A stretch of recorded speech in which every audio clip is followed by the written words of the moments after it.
Memo, hablando de estas personas que han sido catalogados en la vida como, de pronto como locos, pero que realmente lo que han sido es genios, qué bueno que hablar un poquito sobre Joseph Roth, quien pues ha sido considerado como uno de los mayores escritores centroeuropeos del siglo XX.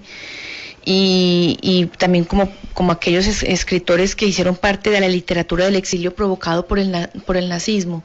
Joseph Roth murió muy joven, como de 45 años, pertenecía a una familia judía y aunque nació en lo que fue el Imperio Austrohúngaro en 1894, pues hoy eso es entre Polonia y Ucrania, murió en París y pues participó también en la Primera Guerra Mundial.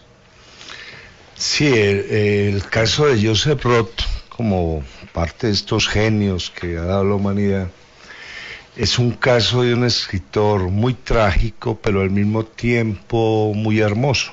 Pues Joseph Roth se caracterizó no solamente por su capacidad como escritor, de lo que hablaremos ahora, sino también por su bondad, que era un hombre al que le llegaban, por ejemplo, los derechos de los libros, que no era mucha plata, y si había alguien que estaba peor que él, le daba la plata. Qué maravilla. Decía, pues, cierto, entonces es un hombre muy particular. Hay un gran escritor, un gran biógrafo, que es Stefan Zweig, que se convirtió en el mecenas de Joseph Roth y que sostuvo todo el tiempo de que era el mejor escritor que se había dado en lengua alemana, que es una cosa muy importante. Joseph Roth, para contextualizarlo, nace, como decías tú, en Brody, que es un pueblito que queda entre Ucrania y Polonia, y la lengua materna es el yiddish, que es una lengua que se caracteriza por ser un alemán más o menos medieval y que van a hablar la mayoría de los judíos de Europa Oriental. Y de ahí pasa al alemán y empieza como periodista. Lo primero que va a escribir es una serie de viajes en Francia, narrando la vida de la gente, los pequeños pueblos, las industrias. Va a tener después un libro espectacular que es sobre los cafés de Viena, libro donde es un libro medio autobiográfico, porque era un hombre que escribía en cafés y en hoteles, o sea, nunca tuvo una casa, nunca pudo estar asentado, y de pronto eso es lo que dispara la genialidad de él, que no es el escritor que está buscando calma, que está buscando un lugar donde sentarse a pensar, sino que piensa y escribe donde hay mucha gente, donde hay bulla. Incluso parte de los biógrafos de Roth van a decir que una de las cosas excepcionales era la capacidad que tenía este hombre para escribir cartas. Y parte de esa correspondencia es como la autobiografía del mismo Roth, donde él da razón de que por favor sea fulano que le adelante unos honorarios, que tiene que pagar el hotel, que la señora del hotel ya le puso una cartica. En fin, el hecho es que Joseph Roth es uno de esos judíos errantes, no porque su condición haya sido caminar por todos lados, sino porque siempre está siendo perseguido. Y una de las características de Joseph Roth es que es el escritor que más claro o de forma más clara se enfrenta al nazismo y va a estar escribiendo contra el nazismo todo el tiempo y va a crear una especie de premonición de lo que va a ser el nazismo. Cuando él se suicida realmente en 1939, ya es por el desespero, es un hombre al que no tiene patria, está siendo señalado, no sobrevive por su condición de judío, no le quieren publicar, las editoriales alemanas no le pagan los honorarios, es uno de estos hombres señalados, uno de estos hombres que desesperan y a lo último se suicida, pues prácticamente él se va a suicidar muy joven, de 45 años, pero es por el desespero de estar, de carecer de lugar en la tierra, ¿no? No es el primero además. Vale la pena notar que como Roth se van a dar un montón de suicidios de judíos desesperados por no tener patria. El caso de Walter Benjamin también, que no lo dejan pasar a España, lo van a mandar a un campo de concentración francés y este hombre desesperado también se suicida. Entonces Walter Benjamin es uno de esos judíos errantes, parias, de los que después va a hablar Hannah Arendt. Y Joseph Roth, que hay otro gran escritor norteamericano que se llama Philip Roth. Joseph Roth también va a estar acorralado, completamente acorralado. O sea, no podemos hablar de que sea un suicidio por cobardía, no, es porque simplemente ya no hay más para dónde seguir.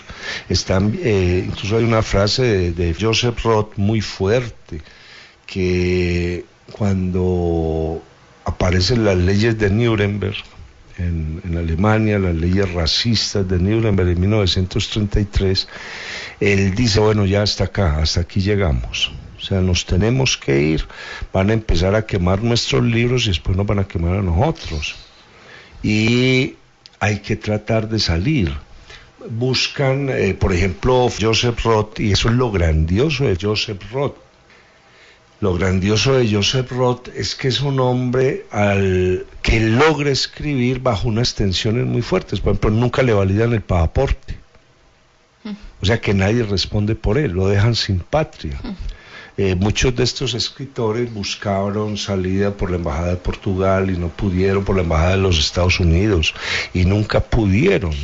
Entonces, imagínese usted una persona perseguida por su condición religiosa, perseguida por unas leyes raciales donde imponen como criterio al destrozar a una persona, quitándole la nacionalidad, quitándole su posibilidad de trabajar, porque con las leyes de Nuremberg los judíos, por ejemplo, no podían ser profesores universitarios, no podían ser médicos del público, solamente podían mercar hasta tales horas, solamente podían comprar en determinados negocios, no podían vender determinadas cosas. Entonces Joseph Roth se va a dar en todo este ambiente, un ambiente donde siempre va a estar señalado por su condición. Va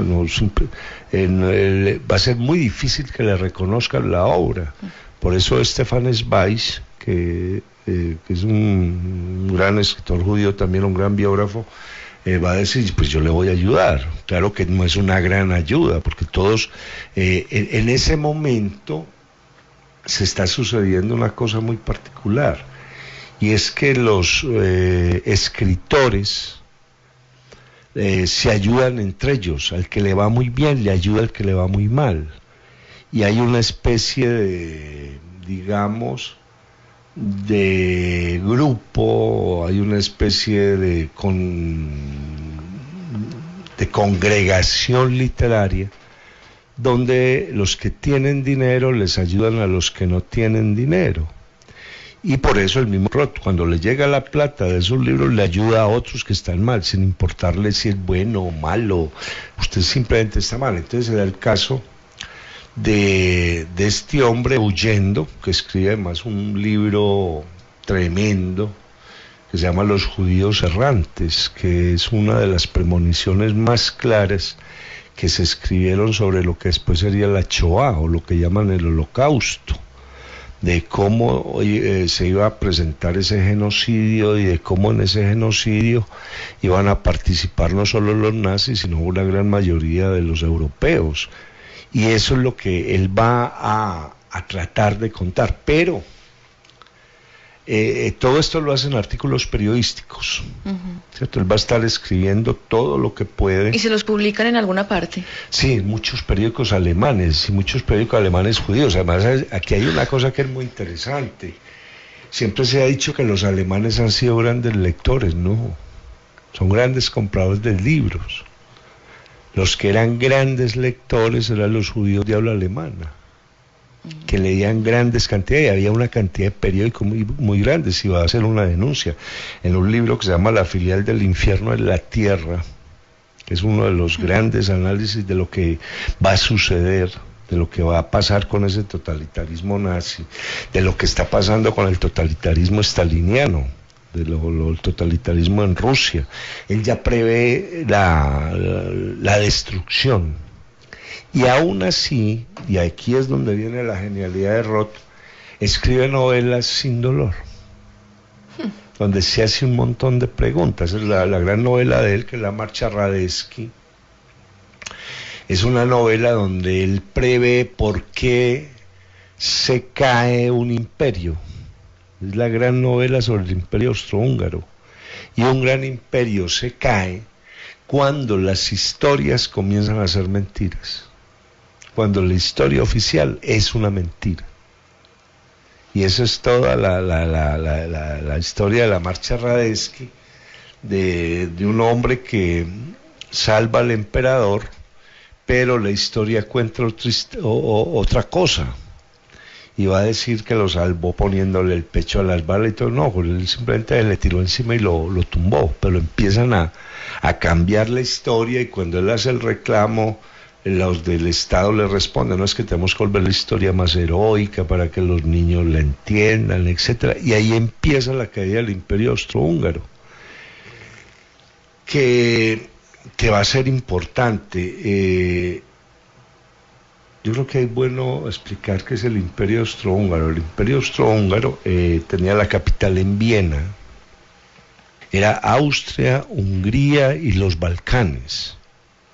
O sea que el imperio austrohúngaro hacía frontera con Turquía y hacía frontera con Rusia y con alguna parte de Polonia. Tenía parte de Checoslovaquia. Y todos estos idiomas que se manejaban en esa zona obligaban a que los intelectuales aprendieran alemán, porque era la lengua del imperio, era lo que se hablaba en Viena. Y es un momento donde la mayoría de los intelectuales buscaban irse a Viena. Y eso es lo que hace que Viena sea una gran capital del arte. Y ahí pues va a estar Joseph Roth, va a pasar a Alemania porque maneja un excelente alemán. Y se va a empezar a hacer, como había sido periodista, y había sido un hombre que había narrado la vida de los cafés, la vida de los pequeños pueblos en Francia, que había tenido la experiencia de la Primera Guerra Mundial. Tiene una capacidad muy fuerte para estar escribiendo artículos permanentemente. Y eso es lo que lo vuelve al famoso en los periódicos, que es el primero que se preocupa por hacer un rompimiento muy fuerte en la literatura alemana. La literatura alemana era una literatura de héroes, era una literatura de los bosques, de la naturaleza, y los escritores judíos, y en especial Joseph Roth, empiezan a hacer literatura urbana, una gran literatura urbana. Y solamente lo sigue en ese ritmo de la literatura urbana un gran escritor alemán que se llama Thomas Mann. Y Heinrich Mann, el hermano de Thomas Mann, también empieza a hacer literatura urbana y quiebran el modelo, y de hecho por eso van a ser muy perseguidos los escritores judíos, debido a que dejan, el héroe desaparece y empiezan a aparecer las personas de la ciudad con las que la gente convive, y son los primeros en narrar la caída de los valores, la caída de los principios, el resquebrajamiento de las costumbres. Memo, ¿no es muy contradictorio un judío escribiendo y que le publiquen en los periódicos alemanes? Eso fue muy poquito tiempo y después ya les prohibieron publicar en periódicos alemanes. A ver, con las leyes de Nuremberg les prohíben escribir en periódicos alemanes, ¿no? Y hay incluso muchos editores de periódicos alemanes, y eso vale la pena notarlo, se arriesgaban a publicar artículos con seudónimos, porque lo que les interesaba era la prosa, lo que estaban analizando. era una forma de hacerle resistencia al régimen, pero el nazismo fue colocando una serie de personas, la policía secreta que se llamaba la Gestapo, empezó a analizar quiénes eran los que escribían y los periódicos alemanes se vieron obligados a no recibir escritores judíos, que eran muchos, porque toda la literatura alemana fuerte de principios del siglo XX hasta que llegan las leyes de Nuremberg, era prácticamente judía, a los judíos integrados al mundo de la cultura alemana.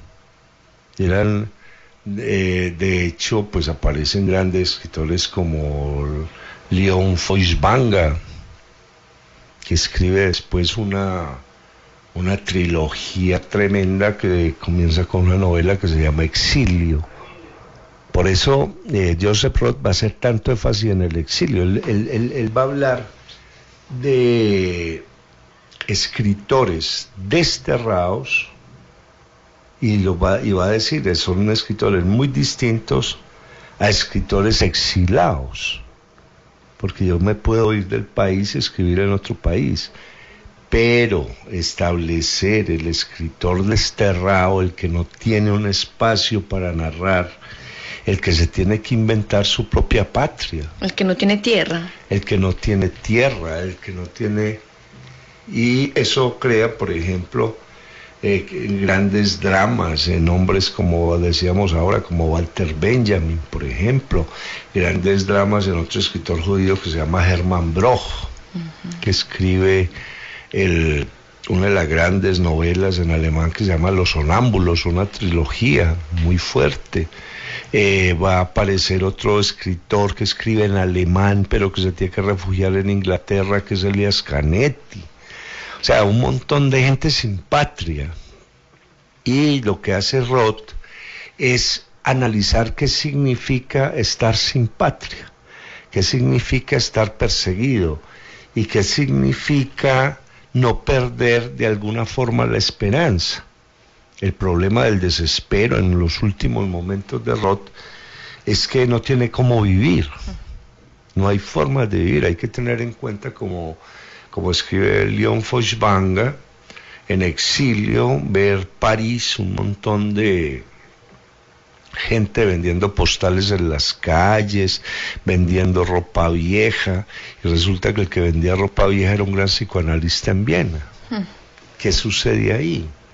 ¿Cierto? Viendo en los basureros unas viejitas recogiendo cosas que les sirvan para poder ir a revivir, y resulta que esas personas en Alemania eran dueños de editoriales, eran grandes intelectuales.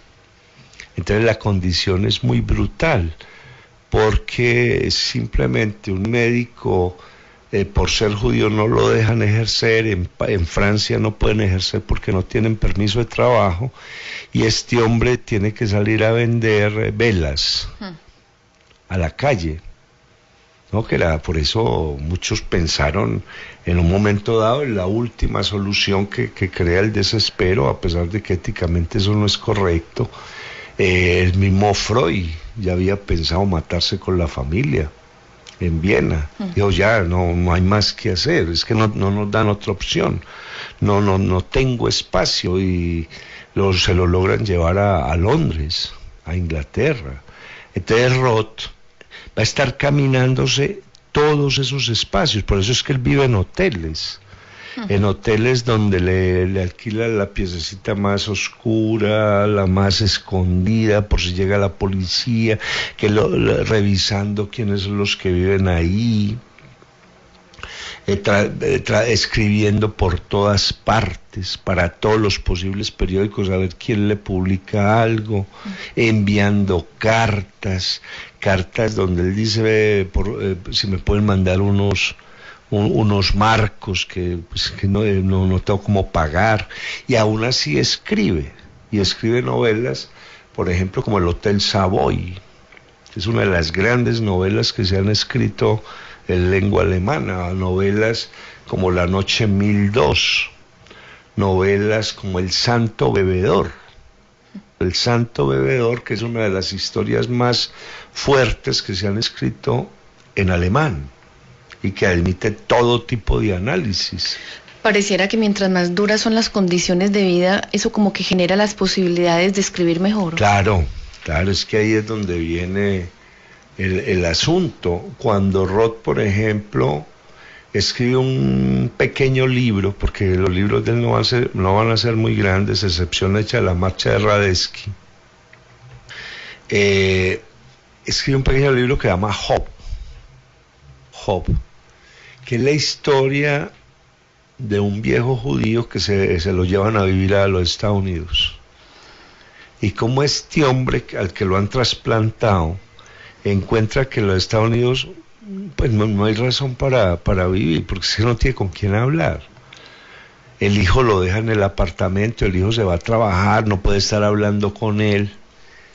Y esa angustia de sentirse en un país extraño, sin con quién hablar, con miedo de salir a la calle porque no va a entender los letreros, no va a ser capaz de pedir nada, cuestionándose que si él se enferma, ¿a quién recurre? Esperando a que el hijo vele por él. O sea, ¿qué le pasa a un individuo que se vuelve inhábil simplemente porque lo trasladan de un país para otro? Porque perdió el café donde iba, perdió la sinagoga donde rezaba, perdió los amigos con los que discutía. ¿Qué sucede ahí?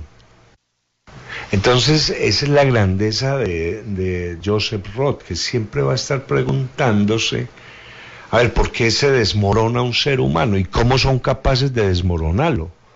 Y acabar con él, porque las novelas de él no se van a quedar en la mera anécdota, no se va a refugiar, no, ¿cómo acabar un individuo? Por eso hay que tener en cuenta que esa es una pregunta muy fuerte en el mundo de Europa Central. En el mundo de Europa Central, Kafka ya se había planteado la desaparición del individuo.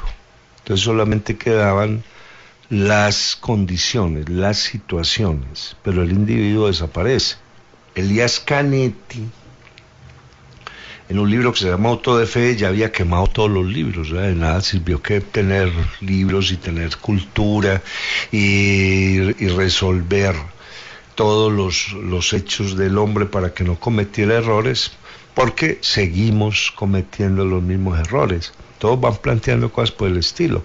Hermann Broch se hace una pregunta enorme, y es qué sucede cuando los valores se caen.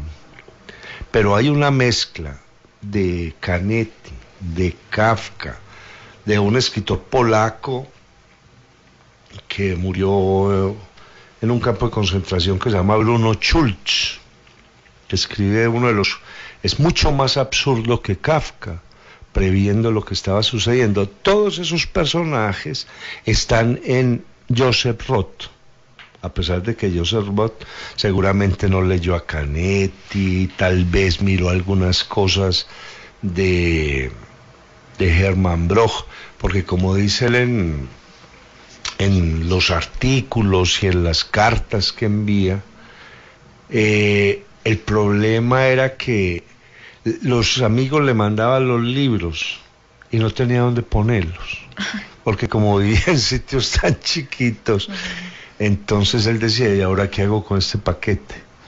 ¿Cierto? Voy a tratar de leerme hasta donde pueda, y dejo el libro ahí, ¿cierto? Entonces iba para un café y cogía un libro y si podía lo terminaba, y si no, pues había que dejarlo ahí porque no tenía cómo llevárselo. Dios mío. ¿Cierto? Los espacios tan chiquiticos. Él era famoso porque siempre cargaba 2 maletas y ahí llevaba todas sus pertenencias en la vida. Tenía dos, se caracterizaba, y eso es una cosa simpática de los genios, 2 plumas, una con tinta negra y otra con tinta azul. Con tinta negra escribía los artículos, y él decía, y es una cosa muy interesante, un escritor se puede enfurecer escribiendo artículos en la prensa, y la prensa es para que el escritor se vuelva visceral, pero en la literatura uno no puede ser visceral, uno no se puede enfurecer. Entonces, claro, pasaba la tinta azul, ¿cierto? Que además es muy lindo cuando, yo me acuerdo en Alemania, un gran escritor que se llama Gerd Lotschitz, que tiene como maestro a Roth. Él también escribe para periódicos, escribe novelas, y él dice, cuando yo quiero estar en paz, cojo las novelas de Roth. Porque las novelas de Roth, a pesar de lo duro de la situación tan dura que escribe, nunca protesta. Nunca protesta. Es una cosa muy linda. Una de las cosas simpáticas en Joseph Roth, simpáticas y tremendas, es que es un hombre el que frente a lo peor se vuelve tremendamente religioso, y nunca va a ser como otros escritores a enfrentarse a la religión, no, nada, simplemente cree y ya, y no se complica la vida, y ahí trata de refugiarse, y de esa manera pues, se va a caminar con sus 2 maletas, prácticamente Polonia, Hungría, Rusia, Francia, Alemania, Austria, va a pasar por Suiza, lo van a conocer un montón de editores. De hecho, él va a decir, tuve 8 editores, gente que se arriesgaba pues con lo que yo sacaba, pero que salió la obra de Roth sale en un momento en que las obras de los judíos la están quemando. Entonces dice, bueno, aquí estamos escribiendo porque hay que escribir. Y porque la tarea del escritor es primero la escritura, después la impresión, lo que pase, pero primero la escritura. Y en Roth va a haber otra cosa importante, como decíamos de pronto en un programa pasado, ese afán por saber cosas. Roth es un gran lector de periódicos, Roth es un gran lector de revistas, está leyendo los libros que puede leer. Como decíamos ahora, muchos no, me llegaron 4 libros, pues me leo los que pueda y el resto los tengo que dejar por ahí porque no tengo dónde colocarlos, pero nunca paran de leer y nunca paran de escribir. Decían los biógrafos, dice el biógrafo de Roth, que la capacidad, por ejemplo, que tenía este hombre para sentarse a escribir cartas era espectacular, porque buscaba que la carta fuera escrita de la mejor manera posible y que no tuviera un solo error. O sea, lo que él se cogía en un café lleno de gente, todo el mundo hablando, era concentrarse de tal manera en el tema que nada lo molestara y pudiera hacer una pequeña obra, y de igual manera terminaba la carta, escribía el artículo y después seguía con una novela y seguía trabajando en las novelas y andando y sintiéndose perseguido todo el tiempo, porque Roth llega a Roth le toca la peor parte del nazismo, que no fue en ningún momento, la peor parte no es el holocausto como tal, porque eso ya es la masacre, sino la incapacidad de huir, cuando todavía era posible. ¿Cierto? Que eso es lo dramático, por eso se desespera, Walter Benjamin dice, ya, pues tuve la posibilidad y no pude salir, porque un guardia no me dejó pasar, por ejemplo, la frontera, que eso, porque todos estaban aterrorizados en Francia, nadie podía salir de Francia, porque iban a las embajadas y no les renovaban el pasaporte, porque no había visa para nadie. Y ese es el mundo de Joseph Roth. Cuando Roth, por ejemplo, se va a dar a la escritura de sus novelas, hay 4 planteamientos muy importantes. a pesar de todo ese ambiente, me persiguen, no tengo plata, no tengo país, no tengo nadie, me visa lo que me suceda, nadie va a protestar por mí, etcétera, etcétera. Va a tener 4 partes fundamentales en la novela. Va a tener, a pesar de la exclusión, un gran amor por el Imperio Austrohúngaro. Y nunca va a hablar mal del Imperio Austrohúngaro. Se va a enfrentar a los nazis, ¿cierto? Contra los nazis sí, pero contra el imperio no, porque es un gran conocedor de todo lo que sucede en ese imperio, conoce a la gente y sabe que los pueblos realmente en la gran mayoría son buenos, pero que si los incentivan, si los masifican, si los llenan de frases, si los coge la propaganda, los llevan a las cosas peores. Claro. Tiene un gran amor por la lengua alemana. Está trabajando un lenguaje para escribirlo de la mejor forma posible. De hecho, si alguien quiere aprender alemán, uno de los grandes autores para aprender alemán es Joseph Roth, por el tipo de frase, por la forma como maneja la gramática, por la manera de crear imágenes, por la frase corta, etcétera. Es un hombre que respeta mucho su cultura ancestral, o sea, le va a dar mucho valor a sus orígenes, a pesar de que sabe que todo el mundo está en problemado, a pesar de que mucha gente se está quitando o está tratando de esconder el origen. Joseph Roth no lo esconde, ¿cierto? Lo sacan. Y hay algo que me parece a mí muy bonito en esas novelas, y es que lo importante son las pequeñas cosas, no los grandes eventos. Por eso es un hombre que es capaz, en esa genialidad, de leer los detallitos del nazismo, no de leer la presencia de Hitler, la presencia de Goebbels, de la propaganda, porque eso es evidente, sino qué sucede con las personas debajo de esa gente, cómo es el proceso de quiebre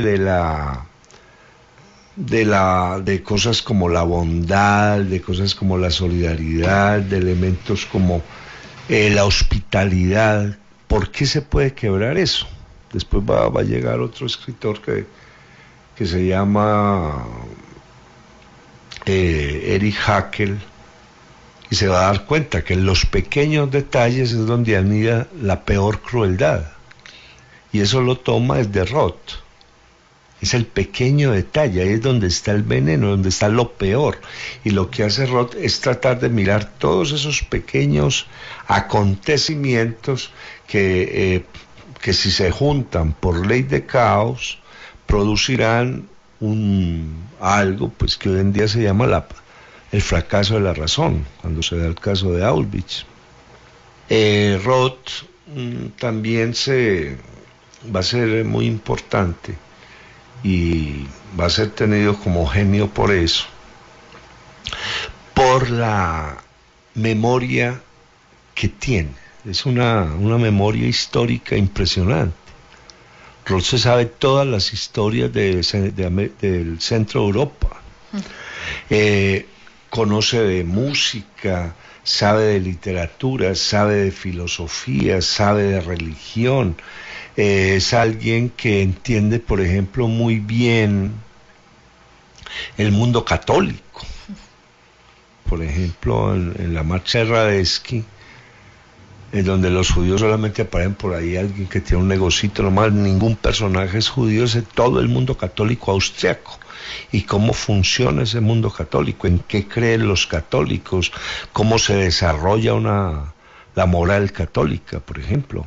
Que eso es asombroso, o sea, un hombre que respeta tanto la otra religión que la domina, y eso es lo que le da a sus novelas un carácter muy especial. En La Noche 1002, que es la historia de un hombre musulmán que llega con todas sus mujeres, domina el Islam, conoce el Islam, sabe qué es eso, y al mismo tiempo entiende por qué la gente en un momento dado está más desamparada que él. ¿Y quién está más desamparado que él? El victimario.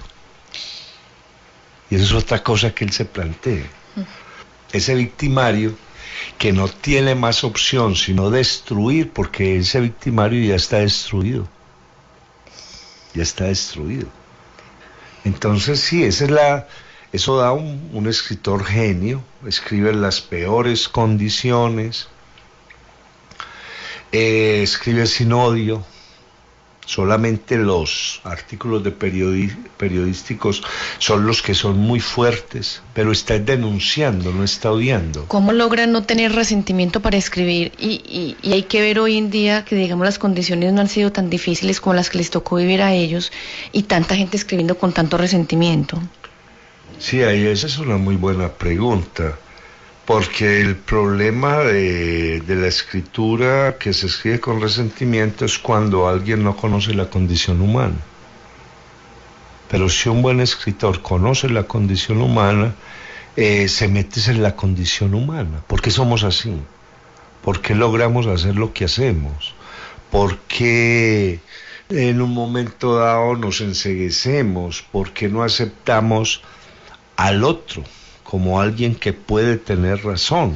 Es que si alguien podría estar resentido, es por ejemplo él, Joseph Roth, que fue toda la vida, no tuvo dónde asentar cabeza, se podría decir. Sí, claro. Y no escribe con resentimiento, y hoy, o sea, porque él sí conoció la condición humana en unas condiciones tan deplorables y tan difíciles, y hoy no lo logramos. A ver, sí, hoy en día hay grandes escritores, como Peter Stam, que se mete tan lleno en lo que somos nosotros que uno mismo se asombra. O sea, esta gente entiende que el ser humano tiene serios problemas y que esos serios problemas del ser humano es lo que lo están volviendo menos humano. De esa necesidad de dejar lo que nos ha hecho humanos, de dejar lo que hemos aprendido, lo que hemos construido, para volvernos animales rabiosos. Esa es una pregunta que es muy interesante. Hay un hombre, otro escritor del Centro Europa, que es Ivo Andrić, que me acuerdo yo que escribió un libro que se llama La Señorita, sobre una mujer avara, tremendamente avara. Pero está tan bien escrito que uno al final entiende a la vara. ¿Por qué esa vara? Y eso es lo que hace esta gente. Tiene unos personajes donde uno entiende por qué actúan así. Son los escritores a pesar de esas persecuciones, son los escritores más tolerantes de todos, los que ejercen la real tolerancia. Es que esa es una de las cosas grandiosas en Joseph Roth, que un hombre tan perseguido, un hombre señalado, un hombre al que le cierran puertas, un hombre que a lo último lo acorralan y hacen que se mate, es tremendamente tolerante, porque está entendiendo las razones de la destrucción del otro. Que usted me está matando porque usted mismo esto está destruido. Y su destrucción está en esto. Usted perdió la identidad, usted perdió la moral que lo hacía un individuo en la comunidad, usted perdió. Y toda esa destrucción la está llevando afuera, y yo soy el que cargo con toda su destrucción, yo soy el chivo emisario. Claro, en los judíos errantes es muy clara la tesis del chivo emisario. O sea, alguien siempre se busca el culpable por fuera, y alguien debe ser el culpable, pero el culpable realmente es el que está señalando al otro, el que está buscando la culpa afuera, porque el problema somos nosotros, el problema no está afuera, el problema somos nosotros. Y Joseph Roth hace un ejercicio increíble de entender las razones del otro, así esas razones del otro vayan contra su propia integridad, contra la integridad del escritor, y eso es lo que lo hace un genio. Eso es lo que decía Stefan Zweig. Este tipo hay que patrocinarlo, hay que ayudarle donde esté, porque se está metiendo en unos vericuetos en los que la literatura no se había metido, ¿no? Se mete, por ejemplo, en un libro de un asesino ruso. ¿Qué es un asesino? ¿Qué es lo que hace que ese señor sea un asesino? No los asesinatos, pero eso es lo de menos, ¿no? ¿Qué es lo que hace que ese hombre sea un asesino? ¿Qué es lo que hace que sea un bebedor? Y que habite el alcohol, ¿qué hay ahí? Entonces, esa es la genialidad de Joseph Roth. Por eso es un escritor único, es un escritor genio, un escritor medio loco, sí, porque tenía que sobrevivir acomodaba. Y un escritor tremendamente noble. Tremendamente noble, por eso muchos lo escondían en los hoteles. No, señor, viene aquí, él no viene no a escribir, él no necesita en una mesita y papel y que saque sus plumas y comience a escribir, pero no problemas, no nada. Ya, como decíamos ahora, recibía algunos adelantos de los libros, tome, llegaba otro, vos estás porque yo, toma esta plata, y de esa manera iban construyendo un gran documento sobre lo que significa el estar vivo en la tierra, sin morales de ninguna clase.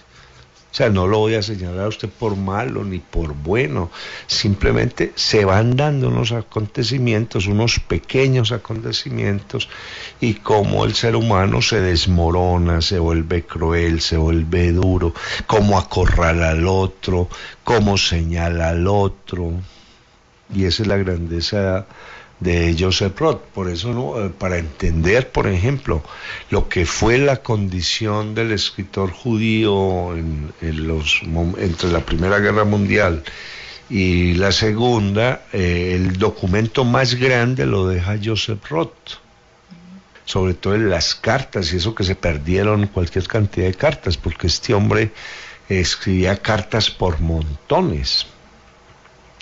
Los artículos, los libros, esa capacidad para viajar por todos lados cargando las maletas. Él como que participó en la Primera Guerra Mundial. Él participó en la Primera Guerra Mundial. De hecho, participaban pues como soldado joven y asistieron a lo que se llamó los últimos días de la humanidad, que así le decía Karl Kraus, otro gran escritor austriaco, periodista, que al asistir a la Primera Guerra Mundial dijeron, no, ya se acabó la humanidad, o sea, como nos comportamos en esta guerra no nos habíamos comportado nunca. Y después Hobsbawm va a decir, no hay Primera Guerra Mundial ni hay Segunda Guerra Mundial, sino una gran guerra que tiene un intermedio tremendamente cruel, tremendamente cruel. Porque ahí fue donde se aparecieron los primeros parias. Cuando no responden por uno, cuando no tengo nacionalidad, cuando no tengo un lugar en la tierra y cuando lo que sé no me lo dejan ejercer. Entonces eso es tremendo, eso es tremendo. Por eso toda esta literatura del centro de Europa, que es donde se va a dar pues la gran matanza, donde se va a dar la Shoah, la destrucción de 6 millones de judíos, de más de casi 1 millón de gitanos. O sea, ahí va a haber cualquier cantidad de cosas. Esta gente ya se le está volviendo. Digo, aquí sin patria, sin quien nos ampare y sin cómo salir. Entonces producen unos documentos completamente desgarradores, pero al mismo tiempo que nos explican cómo los seres humanos en un momento dado perdemos la humanidad, y al perder la humanidad ya no hay nada que hacer. Entonces se empezaba a cumplir una frase pues de Freud, que todos estos escritores se aplican, y es: ¿qué pasa cuando la vida es peor que la muerte? Pues que asumimos la muerte. Sí, es muy dramático, porque imagínese usted uno completamente encerrado, señalado, sin poder hacer nada, anulado, y cualquier cosa que pase me conduce a la muerte. ¿No? Que era el caso de estos escritores en Francia. Y el caso de Walter Benjamin, o sea, no podemos salir de Francia, nos capturan y de ahí los mandaban a los campos de concentración, o sea, no había salida. No. Entonces, ¿cómo sobrevivir dentro de un mundo donde nadie quiere ayudarle al otro? Porque tiene miedo o porque le gusta lo que le está pasando al que están persiguiendo. Entonces eso es Joseph Roth, ¿cierto? El que deja todo ese testimonio de una Europa grandiosa que se cae, que pasa cuando se caen o que va a narrar la caída de las costumbres burguesas, y esa caída de las costumbres burguesas quebró los valores, quebró los principios, quebró la moral y produjo unos seres que buscaron exterminar a otros. Y Joseph Roth es la voz del que quisieron exterminar. Por eso hay una cosa que asusta mucho a los totalitarismos, y son estas voces, porque son los testigos y los que dejan el testimonio de cómo hicieron que yo desapareciera en el mundo. Bueno, amigos oyentes, pues de esta manera hemos llegado así al final del programa La Otra Historia con el profesor José Guillermo Ángel, Memo Ángel, quien en esta oportunidad ha hablado sobre el escritor judío Joseph Roth y la genialidad de este escritor judío.